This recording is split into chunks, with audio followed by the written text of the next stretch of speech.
شرکت رسید تامین کننده تجهیزات شبکه با بهترین قیمت و ارائه دهنده خدمات با بالاترین کیفیت.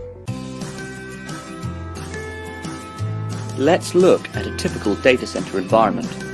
Already existing in the infrastructure are the building blocks of the data center, including storage, compute, virtualization, and network. But why do you have these building blocks? Well, it's to run your applications, the tools your users need to do their job. The data center may also house additional resources, such as virtual desktops aimed at simplifying your infrastructure or to better enable your remote workers. The data center may also host a series of web applications and websites to allow customers to connect to organizations and consume their services. Now we need to consider who is actually accessing these applications and resources. Firstly, there will be the employees of an organization who need access to their applications and data. Then there will be the customers, people wishing to find information and make purchases from the organization from any device, any time of the day, and from all over the world. But there's another type of person trying to access these systems as well, a hacker. Someone who's trying to maliciously get access to these resources and the information they contain.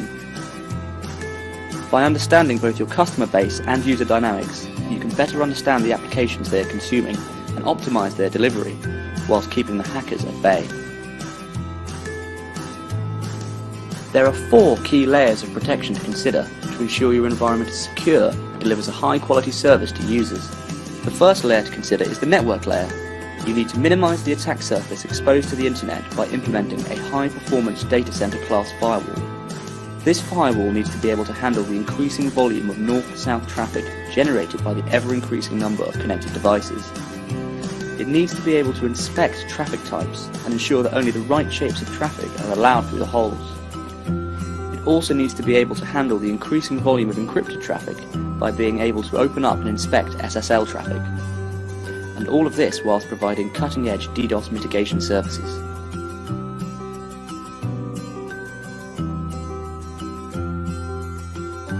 The second layer we need to consider securing is the user layer.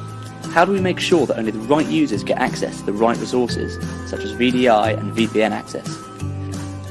This element is focused on enhancing the mobile workforce through identity and access management. You want to ensure that your users are authenticated on a security device before being allowed access to your infrastructure. You want to be able to enhance security through multi-factor authentication, but at the same time simplify interaction by deploying a single sign-on solution. And if you can simplify and federate that authentication out to the cloud, you can better enable your users to access software as a service applications such as Gmail and Office 365. From the customer perspective, you also want to consider the security of their access and the credentials they use.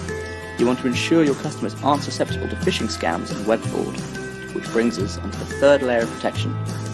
How do we ensure that the way in which users and customers interact with your website is correct, and that they are doing things in the way the website was designed to be used? You want to take the concept of the network-based firewall and apply it to the application layer. You want to control the access to the URLs, parameters and forms that make up your websites, and have the visibility to determine if it's a real person interacting with your services, or if it's some kind of web robot trying to inject malicious code or extract information and data. Now that we've layered on these different security services, we're safe to get back to the original goal of our data center, to deliver applications to our users and websites to our customers. And for this we need our application delivery controller, a device designed to ensure the availability of our applications while optimizing their performance to ensure maximum end-user experience. The ADC will deliver a broad range of functionality to achieve these goals. It will monitor the applications within the data center and direct traffic to the most high-performance server, as well as taking users back to the same resource to reduce workloads and deliver consistency. It will provide caching and compression services to ensure the optimum response is returned to the user. It can provide DNS address resolution and has geographical awareness to direct users to not only the closest but the optimum data center to access the resources they require. It will act as a gateway of connectivity to provide network translation where required for things like IPv6, SDPY and HTTP2, as well as integrating with software-defined networks to help organizations transition to these new technologies with ease. At F5, it's our mission to deliver the most secure, fast and reliable applications to anyone, anywhere, at any time. And as you can see, this is a complex problem to address. The good news, however, is that F5 can deliver on all these requirements through our high-performance services fabric. We'll do this by providing a flexible, scalable, and programmable fabric across a broad range of hardware and software platforms, all controlled through our intelligent service orchestration. To find out more, get in touch.